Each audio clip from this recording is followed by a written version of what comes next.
enjoying my teaching? How is it? Like you like my teaching? I mean, be open. I mean, I have to be open also because otherwise, change doesn't happen. Nobody is absolute. Like nobody's. I don't know everything. Like there is never going to be a time that one nurse will know everything. We have, we have to, according to our experience, we're going to have a strength in some part of healthcare delivery. But like I'm going to say, I don't have much of an experience with newborns, with pediatrics. I don't. So, and it's not a lie. Does that make sense, guys? So, in other words, be open. If you don't have experience, you don't know, say it so that the other person knows like what your needs are, so accordingly they can deliver. Okay, that's a common expectation that one nurse, even if I have PhD, I won't know everything. Is that clear, guys? Okay, all right. Okay, guys, now, what is the definition of pain? Kind of we learned about the pain. The pain is like unpleasant feeling, right? So one way pain is good, I mean, not good, but like it gives us an idea that, all right, so we have to do something. There is unpleasant situation. So in 307, why did we say pain is important to assess? Because it is correlated to tissue injury. You can't forget this, guys. All right. So pain is correlated to tissue injury. All right. So most of the time, I know there is psychological pain. Your heart is broken. The husband dies. You see, the wife dies right away, like 2 weeks later, 1 month later, and then they didn't have anything. Like Christopher Reeve, he died. The wife didn't have anything.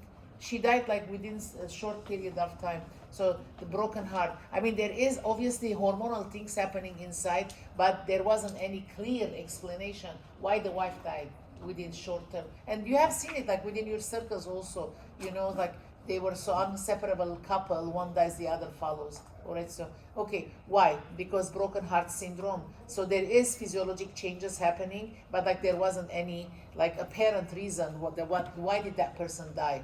Followed the loved one. Okay, so in other words, in pain is a signal that's inside us, something is not right.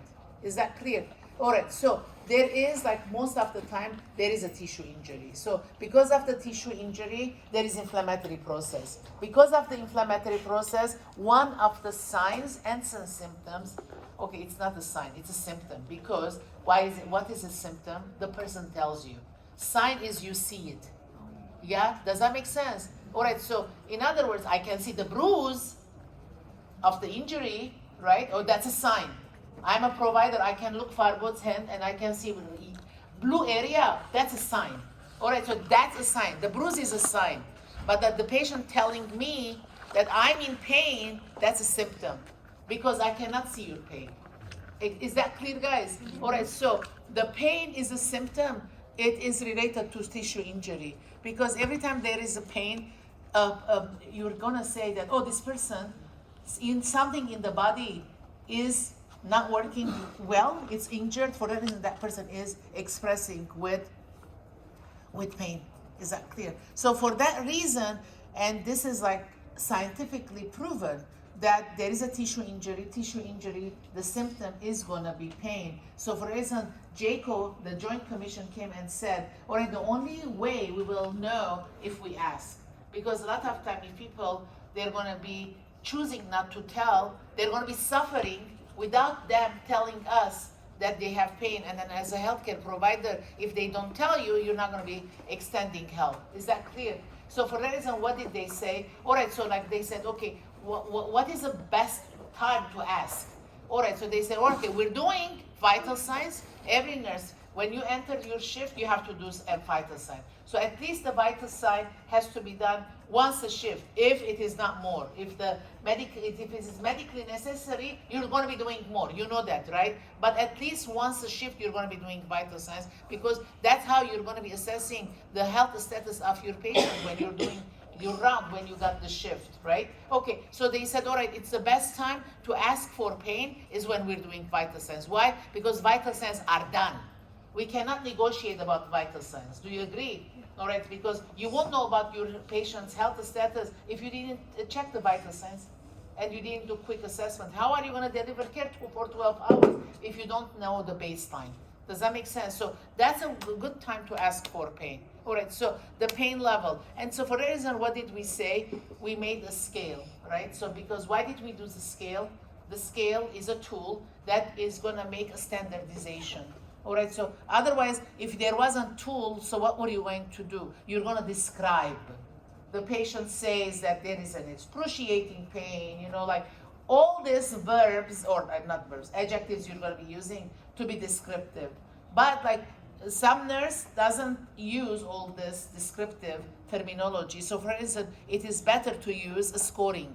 Is that clear? So you say 10 over 10, 9 over 10, rather than like being descriptive. Otherwise, if we didn't have the scale, it was anticipated from you to use your linguistic ability to describe it, which is, it becomes like more subjective from the healthcare provider's point of view. Am I making sense? But like, but if you have a number, the number is more objective. It's kind of, all right, it's 9 over 10. Automatically I can say, okay, this is a severe pain.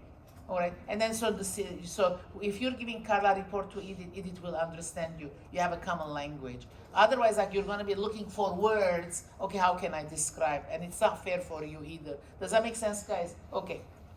So, all right. So what are we talked about this. Okay, so this is like apparently like Dr. Christensen put this like to initiate some debate. All right, so what are you hearing? So obviously, what are our biases about people in pain? Where do our biases regarding pain come from? All right, so you always hear it, right? Addict. All right, so they're asking for.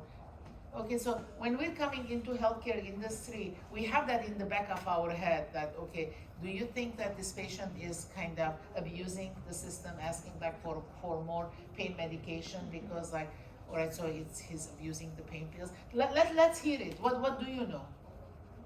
How do you approach? I think healthcare is one of those unique industries that doesn't have any kind of barrier for the patient, so to speak, right? So whereas in every other field, you can make an appointment, this time, wherever, you just go to an emergency room and say I'm in pain. And there's an expectation that the doctor in the hospital will solve that pain, that pain is the problem, and that by coming to the hospital, you have the right to have 0, 1, 2 pain. And that's just not the case. And people come expecting to receive medications that the doctor does not want to prescribe, that the doctor will get in trouble to prescribe it, and the public doesn't know that. And their expectation of what the doctor can do and what the doctor can help them versus the reality of the situation, which is every doctor has a DEA number, and they have to report every single time they prescribe narcotic medications. It creates this very weird situation of, is pain a vital sign, or is it a disease that is to be solved? And I think the patients and the providers have different answers, and that's a problem. Yeah, I totally agree about that. So for that reason, like the providers, the way Zane said it, like they have gone through training, and then they're kind of following a guideline, right? So according to that guideline, they're going to be prescribing. So if you're anticipating that you have to be serviced beyond that guideline, the physician is going to say like it's above my knowledge, it's above my training. So according to my training, and then according to the guidelines that is written, I can do it this much. So, but on the other hand, we cannot leave the patient unattended. There are pain specialists, and then we have to refer them to those specialists. And then so the pain specialists, they had done extra training. They're usually anesthesiologists. They have done extra training, and then they have gone through other experimental processes that, like they can prescribe medication that is off-label, but like they know that they're going to be okay, so they're going to be monitoring. Is that clear? So for that reason, every hospital, they have pain specialists. So if you see that the patient is not being satisfied by the treatment that is prescribed by the physician, so I mean, we can be a patient advocate. At this point, it's not one person anyway, it becomes a team effort to solve this patient's problem. Is that clear? Because there is nothing wrong saying that, like I can't understand this patient's medical status. It's too complicated. One provider is not enough. So multiple providers are engaged to take care of this case. Is that clear, guys? Okay. I know, like you can see on the news, some doctors had written a lot of these narcotics, and then now like they're being arrested, right? Did you see? I mean, it wasn't recent though. They're always getting arrested. So, okay. So what are your feedback about Narcan? About an opioid overdose. Now Narcans are going to be available in the pharmacy. So what do you think? Is it like a good thing or? Yes. Yeah, because a lot of time, like I mean, obviously it's nice like to control the overdose before it happens, but it looks like we failed, right? So overdose is going to happen because at least if it's overdose is going to happen. Alex, yeah, no phone. Okay. So. And then, so if the overdose is going to happen, at least like we have to have the intervention within reach, so we can help these patients to have it revived. Okay, so all right, so what did we learn? That like pain is subjective, so you can have a patient can have a paper cut, and then they can tell you that the pain is 10/10, and in your mind you're going to say, like it's like a small paper cut. How can it be 10/10? But like you can say it in your head, but you cannot be expressive, right? So because every patient has the right to express the severity of the pain the way they are translating it. So it's totally subjective. All right. So and then if you are in pain, like how are you physically? Are you going to be active or you're going to be limited? You're limited. All right. So how is your mood? Okay, so leave me alone, right? So leave me alone type, all right? So like I'm aggravated, leave me alone, so like I'm not in a very good mood, I cannot carry conversation. So it's okay to say these things because, we understand that you're going through difficult time, and then your patients could be saying the same thing to you, and then don't take it personal. You're doing the intervention, and then you say that, I'm here to listen to you, and then we'll follow up with these medications, and if you're not getting well, then I'm going to be asking the doctor for more medication, and even if the doctor prescribes and still you're not getting pain relief, then like I'm going to be advocating for the pain specialist to come and assess you. All right, so I've done this as a case manager, and usually like the primary care physicians, they appreciate this step, because when the pain specialist gives instructions that I recommend this, then the primary care has like the ability to lean on another guideline that another professional is kind of advocating. Otherwise, they're going to be lost. They don't want to, the way Zain said it, like they have a DEA number, they don't want to jeopardize their practice either by giving more medication if they don't have any solid foundation to refer on. But if the pain specialist has done recommendation, then the primary care has like a guideline to lean on. Am I making sense, guys? So in other words, it's two specialists together, they're putting this treatment rather than one primary care physician. Okay. All right, so obviously, so it reduces quality of life because they're going to be limiting, right? They don't go out, they don't socialize, they're not going to be functioning, they're not going to go to work. So productivity diminishes, right? No measurable objectively. So obviously it's a subjective. The only thing we're measuring is the scale. May lead to serious physical, psychological, and social and financial consequences, because they're going from one provider to the other provider, and then they're using one medication, another medication. So these are all financial burden. Okay.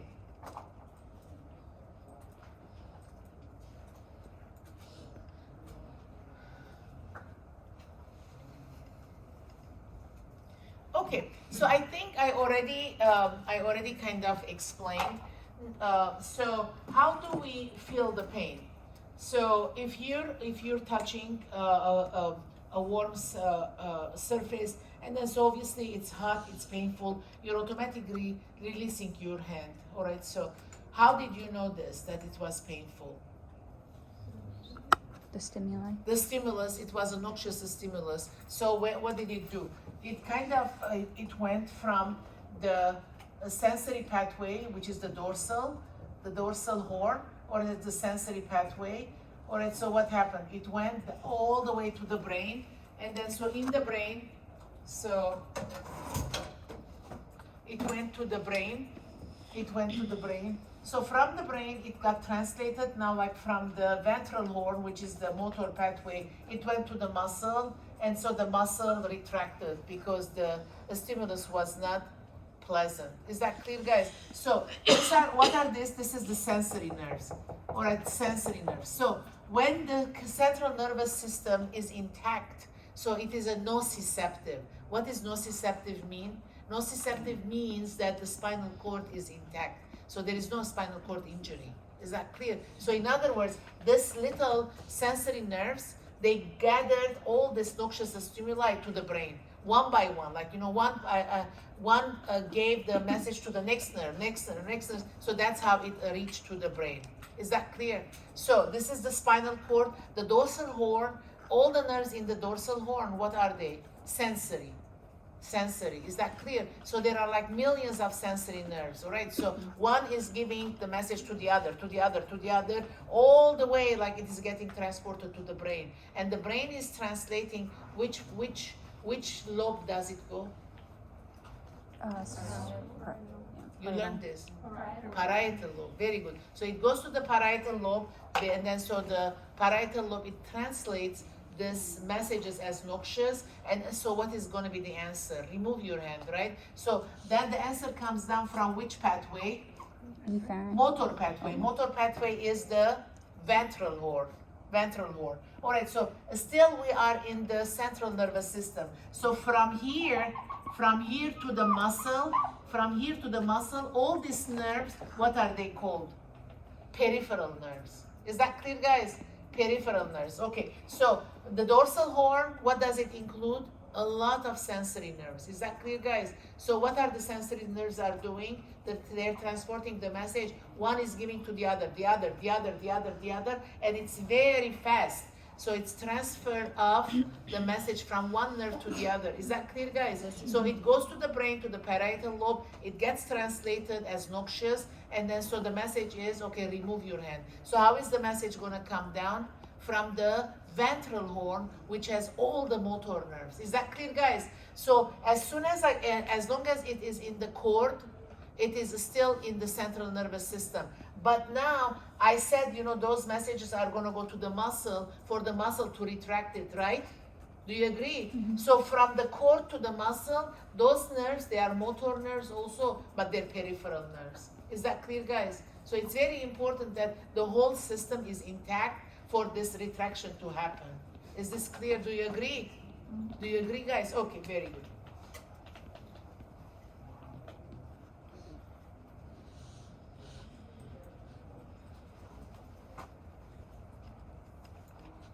All right, so now types of pain. So this is so cutaneous or superficial. So in other words, when you're running and then you trip and then you fall and there is scratches on the knee, so that's cutaneous and superficial. All right, so obviously the COX-1 and COX-2, they're activated, inflammatory process starts, but like you go home, you wash it, you put triple and triple antibiotics, you forget about it, the body heals itself. It's superficial, so like next day or two, like you're already healed. All right, visceral. What is a visceral pain? Visceral pain that like the area, but like you cannot pinpoint the organ. So you say, oh, my abdomen is hurting, and then so like you're in a guarded position like this, and then so like, okay, I know it's the abdomen, but like which organ? So it can be like urinary tract infection, it can be menstrual pain, it can be constipation, it can be cholecystitis, it can be appendicitis. So in other words, like which one is it, right? So in other words, the area that is hurting, but you cannot pinpoint the organ that is generating the pain. So that's a visceral pain. Deep somatic pain, so in other words, like cancer patients, like they have bone pain, right? It's deep somatic. So right, okay, so deep somatic. So even if you give Tylenol or fentanyl to these patients, it's not going to help. So they need a morphine drip because it's deep somatic. Is that clear? So deep somatic, so like pain pills, it's not going to be helping. So you need like aggressive pain management. All right, radiating and referred pain. So what is radiating? So so like in other words, like somebody can have a stomach pain, and then so it can radiate to whole chest. right? So stomach is here. This is the source of the pain. It's radiating. It's like a sun. It's radiating the rays. Does that make sense?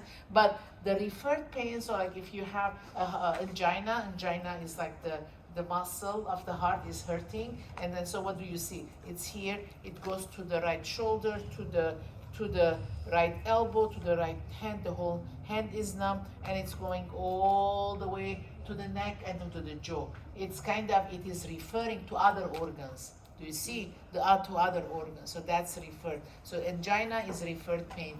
Phantom pain, so the patient can have amputation. The limb is gone. Still they're saying that, oh, my finger or my toe is hurting of my left leg, when the leg is already amputated. Like, how is it? So that's a phantom pain. Psychogenic pain and then breakthrough pain. What is psychogenic pain? So it is like, so there is a severe, now like in Armenia, so you heard about Artsakh being, all the patients, all the inhabitants are kind of deported, so like my brain is gonna burst, like, so that's a psychogenic pain. All my body is hurting. So psychogenic, because there is so much stressful news that you're trying to process. Is that clear? So breakthrough pain, what is a breakthrough pain? So like, you have a patient, you're gonna be giving pain medication every 4 hours, 8 o'clock, 12 noon, 4 p.m., all right, 8 p.m., 12 midnight. So it's all you're going to give it, right? So, and then, so 8 o'clock you give the patient the medication, and the next dose is 12, and then 9:30 or 10, the patient is screaming of pain, And then you go, and then you're going to say, okay, I cannot give you pain medication. Yeah, you cannot give the pain med because next dose is at 12. What are you going to do? For 2 hours, this patient is going to cry. So that's a breakthrough pain. Is that clear? So in other words, we're going to give another intervention to overcome that breakthrough pain. Is that clear? So usually breakthrough pain, what do we give? Like something buccal, something like sublingual, something because it absorbs better from the mouth. Is that clear? So lozenges, for example, buccal. So you see this like in cancer patients. All right, if you, okay, today so the patient had breakthrough pain, and then one time at 10 o'clock, and then you gave the fentanyl lozenge, for example. They're sucking so that pain is going to be taken care of. And then, okay, we forget about it. Tomorrow everything is fine. The day after everything is fine, you forget about it. So one time it happened, you intervene. But every day at 10 o'clock the patient is having breakthrough pain. What do? You're going to call the doctor. So what does this mean? So in other words, the medication that is being given at 8 o'clock, 12 noon, 4 p.m., 8 p.m., over the clock pain medication is not enough. Am I making sense, guys? So why is it important for you to track the breakthrough pain? One time, okay, I get it. All right, so I gave the intervention. The patient felt better. So don't worry about it. But if it's persistently, the patient is complaining of breakthrough pain, so what does that mean? Over the clock pain medication that is prescribed for this patient is not enough. It needs to be reevaluated. So having like breakthrough pain consistently, that's not normal. It means that pain management is not adequate. Is this clear, guys? All right, so you have to be advocate for the patient. You know why? Because 12 hours you are with the patient. The doctor doesn't know. They come very quick around, and they're asking the nurse, like, how is the pain management? I mean, the other day, like one time, I'm in Glendale Adventist, I'm doing diabetes education. I'm in that nursing station. I'm doing my charting. And then the nurse said, oh, I didn't ask. I have a language barrier. I don't understand the patient. So, okay, you're giving medication, and then you go to assess, because after half an hour, you have to go and reassess whether that medication was influential or not. So if you don't get an answer because you don't know the language, like that's a poor assessment. Does that make sense? So this nurse was only giving the medication without knowing the influence of the treatment. Is that clear? And then so like she openly said it, like I heard it, like I mean I'm not even in the picture of this patient's pain management. So I mean that's not the right approach, please, guys. Okay. So all right, guys. So the next thing is, okay, what, honey? Psychogenic is like, so it is, your heart is hurting because there is so much pain outside. you're not necessarily, there is a needle that is pricking you and you're saying, I'm feeling the pain because like there is a needle, but like there is so much pain outside that like mentally it's too much for you to process. And then you feel with that patient population that they're going through the pain of deportation. Does that make sense? The same thing is like when the patient's loved one dies and then, or the mother loses a son, and then so the mother doesn't see any reason to live anymore. The pain is so intense. So that's a psychogenic pain. Is that clear? So that people are going through a lot of pain. Okay, guys, so now what's happening that every time you're in pain, the body needs to fight. Why? Because pain is noxious stimuli. It's not a pleasant.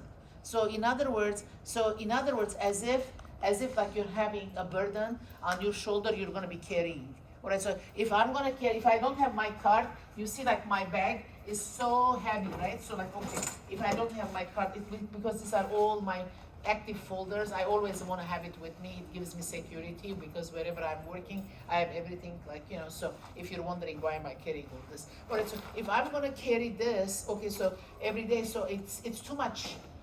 What am I doing? I'm using another tool, the card, to help me carry it. Does that make sense? Okay, so otherwise, like it's gonna create a lot of pain on my shoulders. See, as a human being, I'm gonna be under stress. Okay, the same thing here. So when you are in pain, as if you have a load on your shoulder to carry. Is this clear? So now the body is gonna give you a cart so that like you can carry it a little bit easily. What does it do? Remember, like we learned in 307. So when we eat, so we create, the food turns into sugar, right? The sugar is the fuel. It's gonna burn for energy. So at the beginning, it goes to the brain. The brain uses the sugar for energy. Then the muscles use the sugar for energy. Where do they go third? I said it. Huh? Let me hear it. The third day, where do they go? Liver. Very good. Liver. What happens in the liver? The sugar turns into glycogen. You learned this already. So glycogen is going to be used when the body is under fasting. Don't worry. Don't worry. Don't forget. The sugar turns into glycogen because glycogen is going to be used when the body is fasting. When do we fast? During the sleep. The sleep is fasting. Is that clear? So sleep is a fasting state. All right. So fasting state. So now that glycogen turns into glucose again. The process? Glycogen. Lysis. Or lysis. Don't forget. All right. So how much glycogen we can store in the liver? 360 grams. All right. So in other words, we don't have forever like a warehouse to store the sugar as a glycogen. It has a cap, in other words. Does that make sense? Once you deplete that glycogen stores, where do you tap in? Your fat. The fat. So what is that process? Gluconeogenesis. Yeah, don't mix it. They're two different processes. Does that make sense? Glycogen or lysis. If the glycogen stores are depleted because you didn't rejuvenate by eating, so where do you tap in? Fat. So what is fat?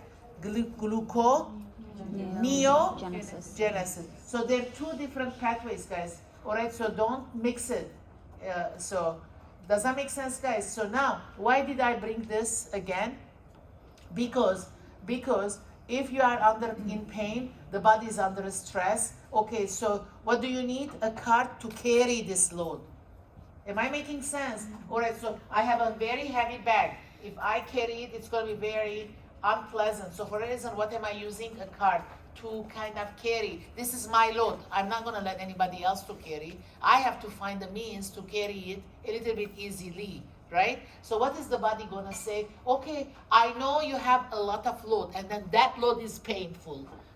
I'm going to help you. What does it do? It opens the doors of the liver, and it tells to that glycogen, turn into glucose by the process of glycogenolysis, even though it's not night. Am I making sense, guys? Are you with me? Okay, so you don't have control on that. You cannot tell to the liver, okay, liver, don't release extra sugar. I'm not starving. I already ate. Am I making sense, guys? All right, so for that reason, do you see the reasoning of the body? Okay, so you have a lot of load to carry, which is like a painful load. How are you going to fight this painful load? Okay, if I give you more sugar, you burn it for energy, you can carry that load. Am I making sense, guys? So, in other words, indirectly, so without even you wanting it, you're letting your liver to release a lot of the glycogen back into glucose through the process of the glycogenolysis. And you don't want that to happen. Nobody wants like extra sugar in your body. Why do I need it? Right? So, yeah. Oh, what is it? The brain that triggers that, or is it the liver, the automatic? What triggers that? The cortisol levels. Okay. The high cortisol levels. So- Okay, so it's a brain. It's a Brain. brain. Yeah, it's a brain. All right, so high cortisol levels, it will make that happen. Is that clear? So in other words, if people under stress, so for that reason, when it's not unusual, I'm diabetes educated under stress, so how is their blood sugar going to be? It's going to be elevated. Is that clear? So in other words, their normal blood sugar medication is sometimes it's not going to be enough to control, because that sugar that is coming out of the liver, we weren't kind of counting that. It wasn't anticipated. So for reason, patients, like if they have chronic diseases and they go into exacerbation, additional insulin has to be administered to help that component of the sugar release that happened episodically. Is that clear? Am I making sense? Yeah, okay. All right, guys. So in other words, in the endocrine level, there is a lot of like the hyperglycemia, hypertension, and then fluid overload.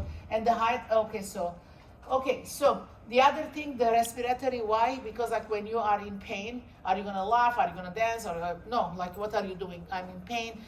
How are you breathing? Like, oh, like I'm in pain, right? So like, the breathing, like if you don't breathe easily, so the lung doesn't expand easily. So in other words, collapsed lung, so it's gonna make more prone for disease or the disease for the lung. Okay, so the same thing is the GI motility, all right, so constipation, anorexia, and then so immune response, it's gonna be diminished also, so infection, sepsis, poor wound healing. Here's what I found.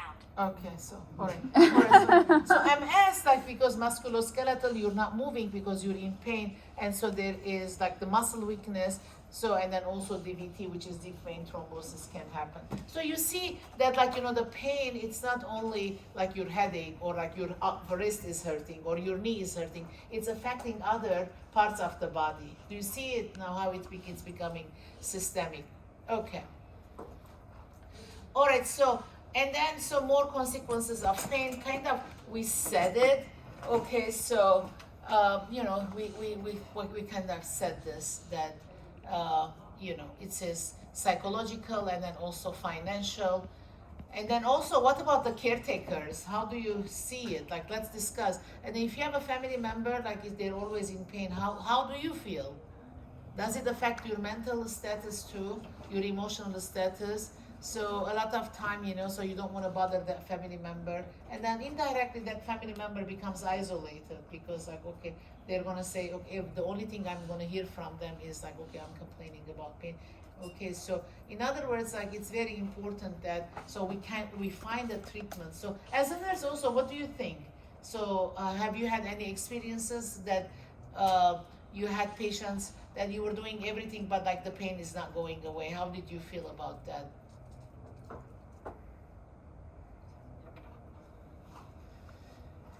Okay, so any feedback, like whatever we said now, till now?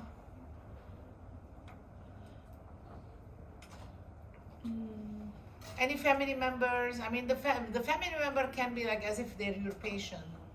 And so what is it, Susanna? Tell me. My stepdad had cancer, and it's really frustrating to not be able to really do anything about the pain. And I think. Is he home? Is he at home? No, he passed away. Oh, he passed away. I think it's just like as a nurse, when you think about the help that you give, it's about the patient, but also to just supporting the family members and just kind of letting them feel like you care about their patient, about their Okay. family member. Okay. Like if it was yours, just be empathetic, be Mhm. patient, and sometimes they do get grumpy because Yeah. they're in pain, and I don't know, Okay. it's hard So to- what? Yeah. Ashley, just one. So what Susanna is saying that okay, as a nurse, like when you're catering the patient's need, patient is in pain. Don't forget the family member because like the when they see their family member in pain, okay, so even though physically they don't have any injuries, they're not feeling pain, but just seeing their family members suffer, it is painful to them too. So in other words, we shouldn't be ignoring the family members. A lot of time probably we can ask the chaplain or the social worker at least to take them aside and then talk. It gave them like a little bit more reassurance, right? So give them can we talk, like I can offer you coffee, can we talk in the waiting room?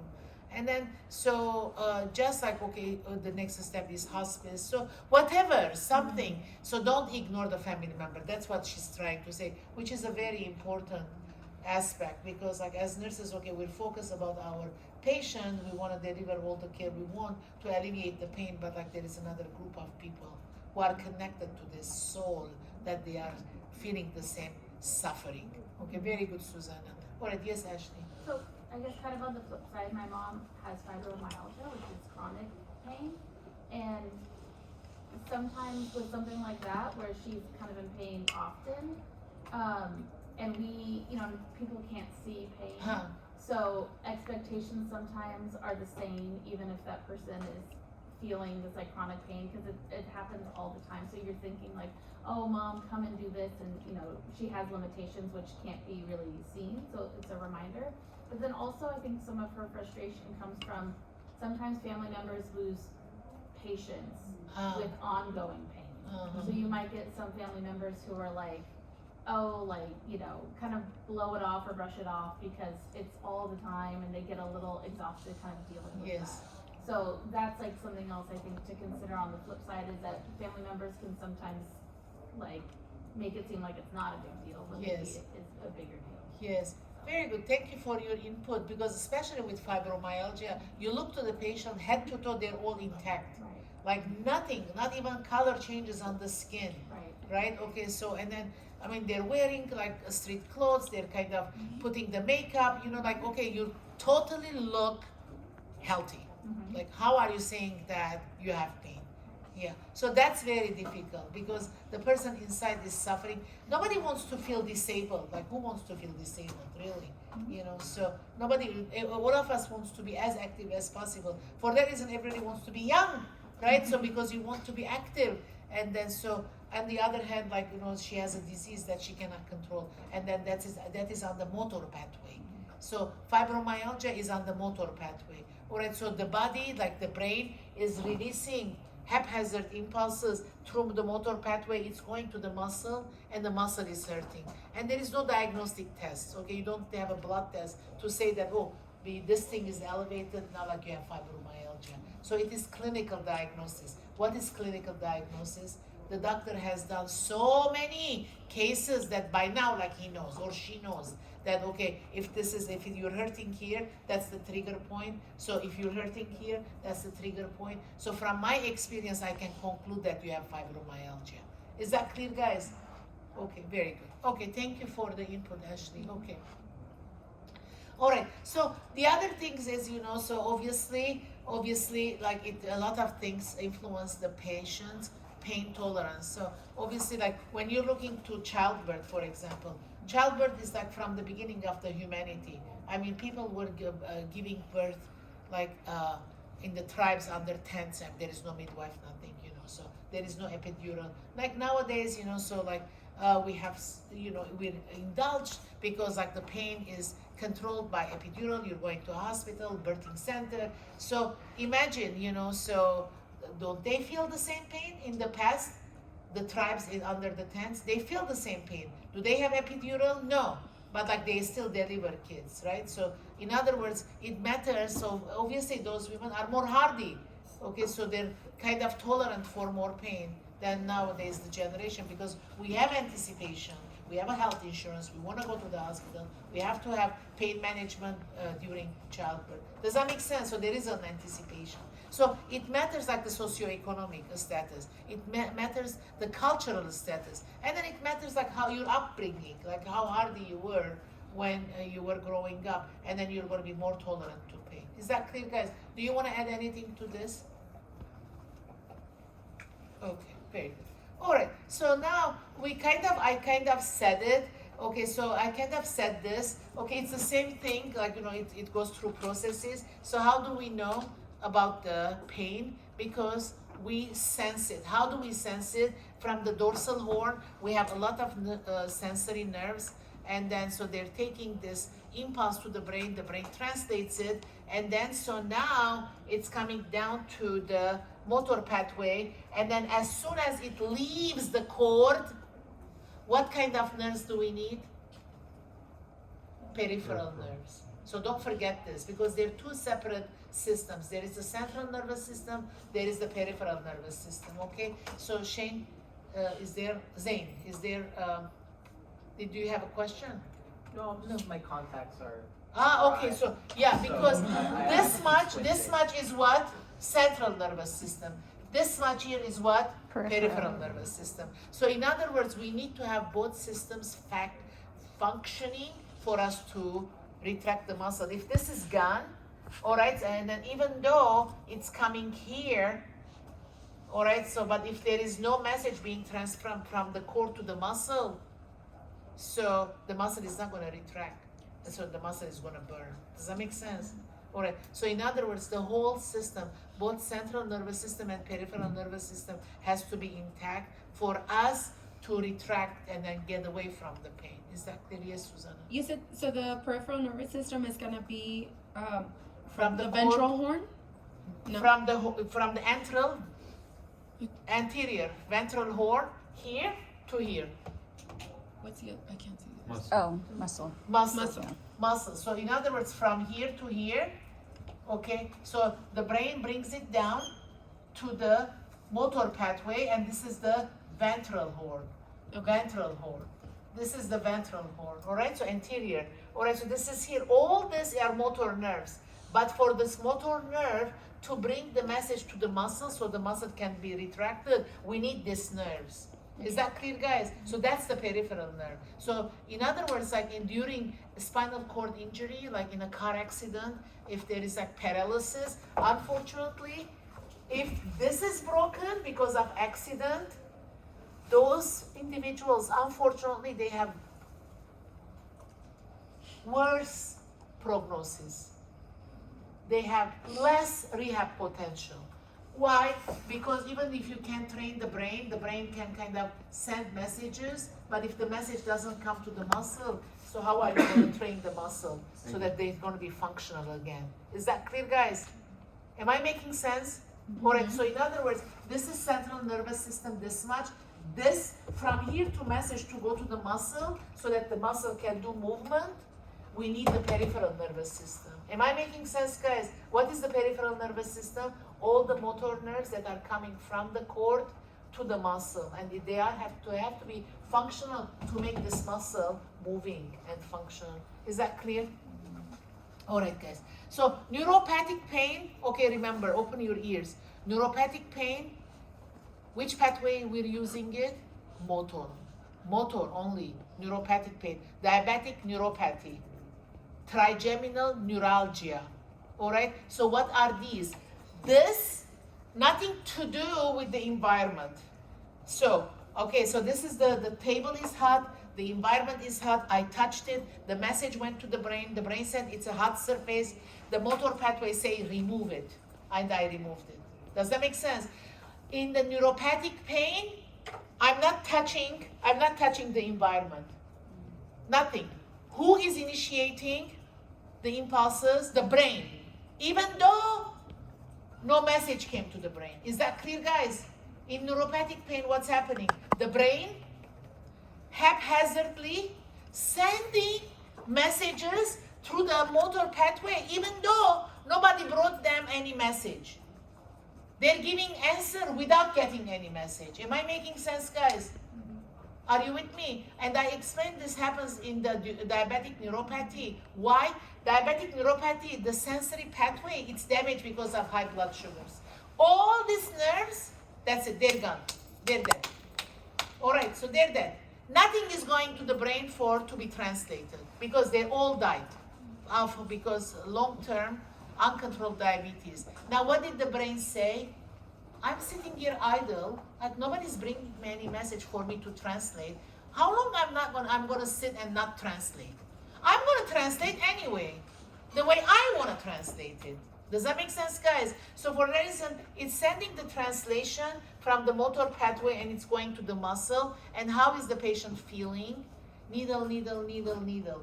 Tingling, tingling, tingling, tingling. Burning, burning, burning, burning. Let's give this patient Tylenol. Is it gonna help? No. No. What does the Tylenol do? The Tylenol doesn't numbs the sensory nerves not to transport the message to the brain. Am I making sense, guys? So it doesn't so there is like one sensory nerve, then another sensory nerve, another sensory nerve, another sensory nerve. So what Tylenol is doing, it's not letting one message to go to the other message, so that it won't reach to the brain. Am I making sense, guys? So if you give somebody, you have a patient says, oh, nurse, the whole night I couldn't sleep. My feet are like needle, needle, needle, needle. Okay, let me go see your pain medication. So there is Tylenol. Let me give you 2 Tylenol. Is it gonna help? No. It's not gonna help because the Tylenol works on the sensory pathway. And then the problem wasn't sensory pathway. It was the brain was haphazardly sending all these impulses from the motor pathway. So what is the treatment? Anticonvulsant. Gabapentin, Lyrica. The same thing, Ashley, your mom takes Lyrica. Yeah, so Lyrica or gabapentin. So what is it doing? It's not letting all these haphazard impulses to get generated from the brain to come down to the motor pathway to reach it to the muscle. Is that clear, guys? Sometimes, there are medications that, all right, so it relaxes the muscle and then the muscle will not feel the messages that is coming. So in severe cases, there are muscle relaxants also. Okay, so the message doesn't come here. We're kind of stopping the brain to release all these impulses. At the same time, we're giving the muscle relaxant so that if it reaches here, the muscle doesn't react to it. Is that clear? Okay, so it's important for us to understand what is the source of the pain so that as a nurse, you will know what treatment you're gonna be giving, okay? Yeah. I have a question. So if you are giving gabapentin and it blocks the motor pathway to get to the muscle. Yeah, it's not the motor pathway. It's Farbot. It is subduing the impulses that are coming from the brain. Okay. It is anticonvulsive. Anticonvulsive. So if there actually is pain, you wouldn't feel it as bad either? Yeah, the thing is the message is not going to come to the muscle. So it could be dangerous that if you touch something too hot, then it might be. Yeah, this patient, Yeah. that's it. For that reason, for the diabetics, what are we doing? Foot care. Because like they have to wear socks, they have to wear like diabetic shoes that has like a strong soles, because like if anything like pricks them, they're not going to be feeling because now message is going to go to the brain. Yeah, so for that reason, like when as a nurse, like in the NCLEX also, you're gonna get a lot of questions about like how to prevent foot injuries, how do you do foot care to the diabetic patients because they don't feel if they injure. And then like if there is one scratch and then you didn't cater and didn't do wound care, it will be growing and becoming bigger wound. Okay, yeah. So everything here on these pictures I already explained. Okay, so gate control theory is this also the same thing that, all right, so in here, so when there is okay, so now this is like, okay, let's say this is the sensory nerve, this is the sensory nerve, and then so inside the sensory nerve there is the synapses, all right, synapses, and then there is another sensory nerve here. Okay, then there is another synapse, all right? So this is like there are millions of nerve cells. So the message is going from here to here. And in the synapse, what do we have in the synapse? Neurotransmitters. So the neurotransmitters help with the impulse to be carried to the next nerve cell. then another neurotransmitter. So in other words, so it matters like how the treatment goes, you know. So what we're doing, so with the epidural, for example, kind of you're blocking the message to go from one sensory nerve to the other sensory nerve, to the other sensory nerve, so that it won't reach it to the brain. So you cannot translate it as noxious. Is that clear? So that's where they're kind of giving, you see like when they're giving epidural, so they're going into the dorsal horn, in the all this sensory nerves, and they're blocking the passage of that impulse to reach it to the brain. Is that clear, guys? Okay. All right. So that's so open gate theory. So like, okay, the more we close it, the better, so the message doesn't go to the brain. All right. So let's do this. Somebody wants Edith, do you want to read this? And then come here. Come read it, and then so let's do this case study. Let's hear some other voice. Mr. Johnson is a 37-year-old single male who was injured when he accidentally hit himself on the left thumb with a hammer. He is seen in the ED with a crush injury of the thumb, which resulted in the skin of the thumb being split. Requires 8 stitches, the loss of the thumbnail, decreased sensation to the tip of the thumb, and self-reported pain level of 8 out of 10. He also fractured his distal phalangeal DIP bone in his thumb that will require surgery to reduce. Mr. Johnson describes the pain as crushing, throbbing, constant, and that it gets worse when he moves or places his left hand in a dependent position. During the interview, you notice that Mr. Johnson is keeping his injured hand close to his body. Mr. Johnson's thumb was injected with a local anesthetic to assist with the stitching process, but he reports that it has not decreased his level of overall pain. The physician prescribes an injection of IM morphine 10 milligrams to be given, which Mr. Johnson declines, stating that his pain isn't anything he can't deal with, and he doesn't want to get addicted to anything. He denies any past history of addiction. Mr. Johnson remains stoic during the procedure and gives no behavioral clues that he is in severe pain. When you ask him how he is coping, he states, "I'm just so mad at myself for doing this, and it will probably mean I'll miss work for a few days."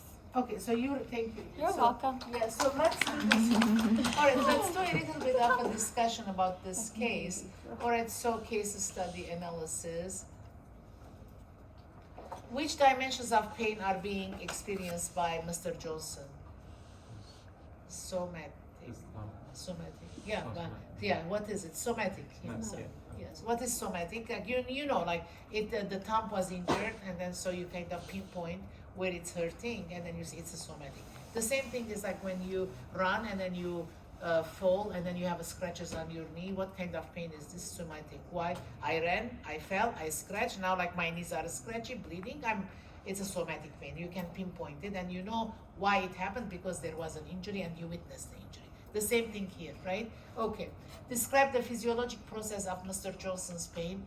The same thing here, like what is the physiologic changes? The crushing. You know, it COX-1 and COX-2, and they are activated. Then arachidonic acid is activated also. And then what happens?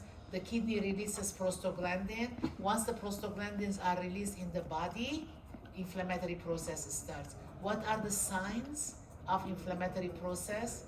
Redness. I can see the redness. Then, okay, because there is a fire, so the body sends all the water there to extinguish the fire. Now you're going to be seeing a swelling. Swelling is a sign because I can see the swelling. That becomes a sign. All right, so and then there is pain. That's a symptom because you feel the pain. I don't see the pain. Does that make sense? So that's the physiologic. All right, and then so how this patient translates the pain? Okay, because like it goes to the brain and then it translates it as a noxious stimuli. Obviously, he withdrew his thumb because like when he hit it with the hammer. Okay. What type of pain does Mr. Johnson have? It's somatic, again, we said it. And what kind of? Nociceptive.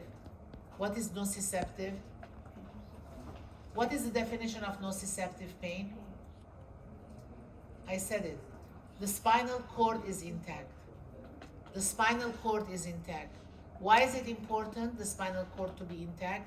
Because the sensory took it to the brain. The brain translated it, the motor brought it down, and then peripheral nervous system carried it to the muscle, and the person withdrew his hand. Am I making sense, guys? What is nociceptive? The spinal cord is intact. Is that clear? Okay. All right. How would the nurse assess Mr. Johnson's pain? How are you assessing? On the scale of 0 to 10, what is the pain? Right? That's assessment. All right. So what was assessment? It includes subjective data, objective data, and if the patient is coming from another unit or ER, what do you read? The medical record, the HNP. Right? So how do you assess this patient? Subjective data. What is the subjective data? Okay, so it hurts, it's excruciating, it's like, it's 10 over 10, right? And then, so what was this patient doing? Hiding the hand. So, all right, so, okay, so this the patient nursing diagnosis. Remember, the nursing diagnosis is not only the complaint that the patient is coming with, right? So what is this? Alteration in comfort as evidenced by patient stating 10 over 10 pain due to injury. That is one diagnosis. The other one, what did he said? I am mad for doing this because I'm gonna miss job. That's a nursing diagnosis. So what is this? The patient is like financial restraint. So that is causing him another anxiety or another burden. So that's a nursing diagnosis. What did I tell you? Not always the nursing diagnosis is relevant to the apparent injury that you saw. Am I making sense? In this case, the patient is mad to himself. He's going to be short of money because he's going to miss work. Is this a nursing diagnosis? Yes. Is it going to be taken care of by you? You have to discuss this. It has to be discussed. If you cannot help, then the social worker has to help. All right, so do you see what I'm saying? So in other words, always open your ears that, okay, yeah, I can see this, it's an injury, the patient is crying with pain, I have to help reducing the pain, but on the other hand, the patient is listing other issues that is going to be consequences of this incident, but in reality, I don't see it myself. Am I making sense? For this patient, losing job is detrimental. For another patient, they have sick leave. Okay, it's okay. I can be out 3 days. I have sick leave, right? So for that person, that's not a big of a deal as far as nursing diagnosis. For this patient, it is. Am I making sense? Are you understanding the value of nursing diagnosis? It's not always limited to the complaint that the patient present with. It can be consequences of this episode that really needs nurses' attention. Okay, guys, so don't forget that.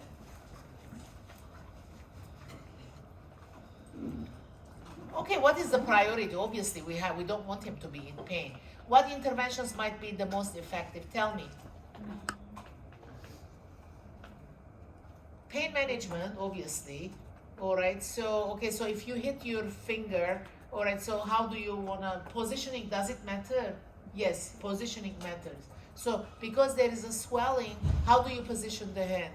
Elevated, because the swelling is going to be drained better if the patient has elevated arm and hand. So in other words, non-pharmaceutical management has to be implemented also, positioning, elevating the leg, the hand, or if you want to use it, a sling, or immobilizer, so that if it's immobilized, and it will hurt less. Okay, what are the teaching opportunities for Mr. Johnson? What are you going to tell to Mr. Johnson?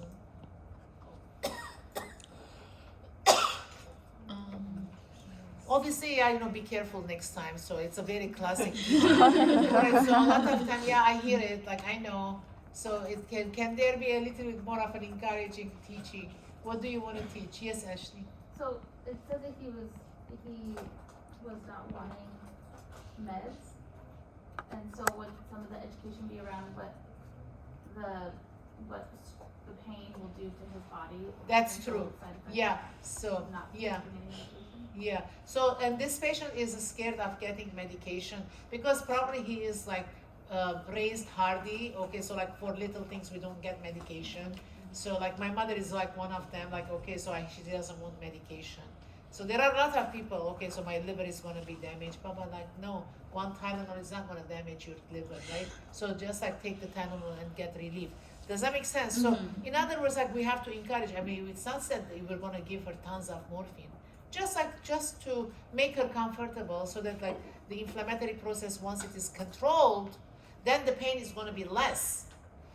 So we have to educate this, that the inflammatory process is gonna be controlled because we don't want the body in fire, right? So very good, Ashley. So like in other words, one medication is not gonna be making you addicted. It is gonna help you with the healing process.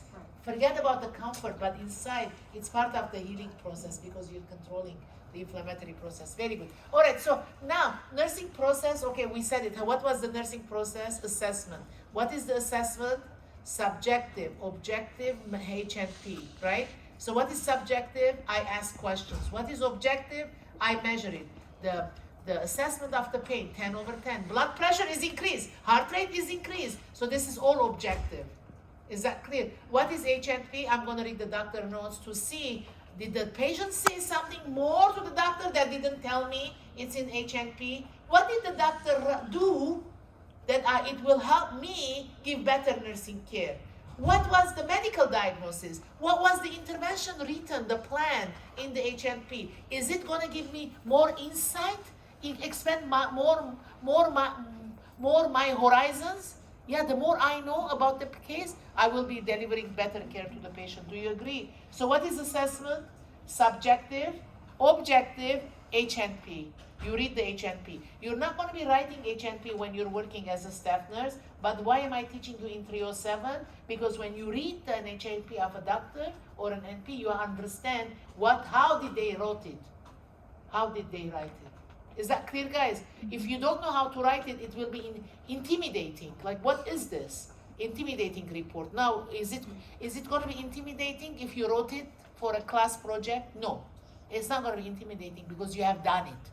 Am I making sense, guys? All right. So what was the next step of the nursing process? Assessment, diagnosis. So what is the diagnosis in this case? I mean, at least I gave you two, or three, that there is pain of the thumb secondary to injury, and then the other one that Ashley brought it up, that okay, this guy is afraid of getting so knowledge deficit about pain management. There is a knowledge deficit because like he thinks that okay, if I take pain medication, I'm going to get addicted. No, you're not. So there is a knowledge deficit. So we have to explain. Otherwise, we can't leave this guy like unattended and then being afraid and then care and tolerate the pain. No. All right. So that's a knowledge deficit. Another nursing diagnosis. The third one was okay, anxiety secondary to job loss. We have to address that because the guy doesn't have sick time. Is that clear, guys? So at least, I mean, this is like only superficially we read, and then we came up with 3 nursing diagnoses that really we need to address. Now, at this point, what is your planning? Obviously, pain management becomes your priority. Am I making sense? Okay, we deal about your time loss later. That's okay. That's not going to kill you if you don't work one day. Does that make sense? We'll find you something to help you. So the planning is like we're going to be addressing which nursing diagnosis to establish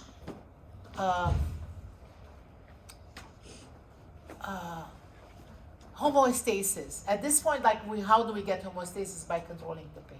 Is that clear? Knowledge deficit, it can wait a little bit. I can do it like 10 hours later. I mean, it's not going to hurt. Or if I can call the social worker next day, it's not going to hurt. Does that make sense? But like I'm going to do it. But at this point, I'm kind of focused on giving you pain medication because I don't want you to be in pain. So that's the planning. Is this clear? So assessment, diagnosis, planning, intervention. So now like I have to call the doctor. I have to get pain medication. I have to persuade you to give you pain pills or pain management. That's your intervention. All right? So assessment, diagnosis, planning, intervention. Is it intervention or implementation? It's implementation. Implementation is the intervention. All right, so whatever you're going to be doing, and then what are you going to do next? Evaluate. Okay, all these things I did it for you. What is the outcome? All right, if it's a favorable outcome, I will continue. If it's not favorable outcome, then I have to call the doctor again, and implementation has to change so that I can get a better outcome. Are you understanding nursing process now better? I'm kind of enforcing it on purpose every time, so that like you don't see that as a framework like out in the practice, but like it's in we're kind of having that framework as we're doing our thinking process. Is this clear, guys? Okay. All right. So now, what it says is American Pain Society and Sigma Theta Tau national guidelines of clearinghouse. So, and also AHRQ, which is the government-based research body that they do all the time research. Pain is one of the topics. They're doing ongoing pain management research. And these people, they're scientists, they're hired by the government. So they don't have any conflict of interest. It's not a pharmaceutical company that is hiring them to do the research. So this is government, AHRQ. What is AHRQ? Agency for Healthcare Research and Quality. AHRQ. Can you Google? I always forget. AHRQ. AHRQ. Agency for Healthcare Research and Quality. Right? Did you Google? Is it the same? Okay. So this is government. Government hires this. It's not taxpayers' money. All right. So they kind of pain is one of the disease states that they always doing research. They never end. Okay, one study, they come to conclusion. Okay, they do another study if there was a limitation in the one. They explore more. They're never going to end. Is that clear? Continence is another one. And then also wound is another one. Okay, so this government is paying ongoing research. So any outcome, any guideline, any teaching tool is on the web. You print it. You don't have to take permission because it's taxpayers' money. You can use it in your practice. Does that make sense, guys? So in other words, if I don't know how to treat this patient, I go here and I see their guideline. What are they recommending? I follow because at least I have line of reference. Am I making sense, guys? All right. So these are other agencies that they did research and wrote guidelines, and then you can follow their guidelines if you don't know where to start from. Is that clear, guys? Okay, very good. Okay. And then the protocols that you have in your hospitals, it's taken from these researchers also. All right, so assessment tools. So what is this? Okay, so obviously this is the numeric. You remember the faces, the happy faces? That's the numeric rating scale, descriptive scale. All right, so there is the face and there is the number under it. So like if it's like frowning, what number is that? 9 and 10, remember? And there is no picture here on these slides, but you have seen the pictures, remember? If it's like a happy face, it's 0 to 1, right? And then so like if it's frowning, but like the eyebrows are kind of straight, probably it's 5 and 6. But if the eyebrows like so what is it, 9 and 10? All right, so it's numeric and descriptive. Am I making sense, guys? So that's a tool that you're kind of using it to assess the severity of the pain. And so why am I using this? Because it's a common denominator among my colleagues. If I say 9, everybody will understand that the pain is severe. Am I making sense, guys? It's kind of standardizes, and then standardizes the assessment tool. All right. So this one, and then what mnemonic do we use? I told you in the 307, old card, onset, location, duration, characteristic, radiating, alleviating, aggravating, and then what kind of treatment did you do at home? Did it help, right? So it kind of tells me those old card, it helps me to initiate the dialogue. Otherwise, if I don't have the old card, I'm lost. Where do I ask from? Does that make sense? Old card is not something engraved on the stone. It's nothing to do medical. It's only helping us to initiate the dialogue for me not to forget something to ask. Is that clear, guys? All right. So if you have a hospice patient, already it's the patient, so like the disease has advanced, the cancer advanced, like the pain, it's never gonna go away. We know it. The prognosis is poor. The patient is hospice. Are you gonna ask again the old card, the onset, location, duration?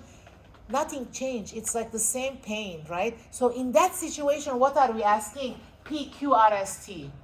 Is that clear, guys? Why do we ask QRST? I know there is pain. I know it's not gonna go away, right? So like we're kind of controlling it as much as we can. Now, like, can it be an instant that, like whatever I was doing, suddenly it's not working? Yes. So am I gonna be doing more intervention to help this patient alleviate the pain? Because what do we want even in hospice? What do we want? We want the patient to die in dignity with comfort, right? So asking old card is not gonna help. So what are we asking? Provocation, palliation, quality, quantity, region, radiation, severity, and the scale. So PQRST, we're asking when we have a hospice patient who's crying. I have more pain. All right, so I'm not gonna ask old card. It's not gonna tell me anything. It's an old pain. I'm gonna ask PQRST. Is that clear? Okay, guys, class is dismissed. Thank you for listening.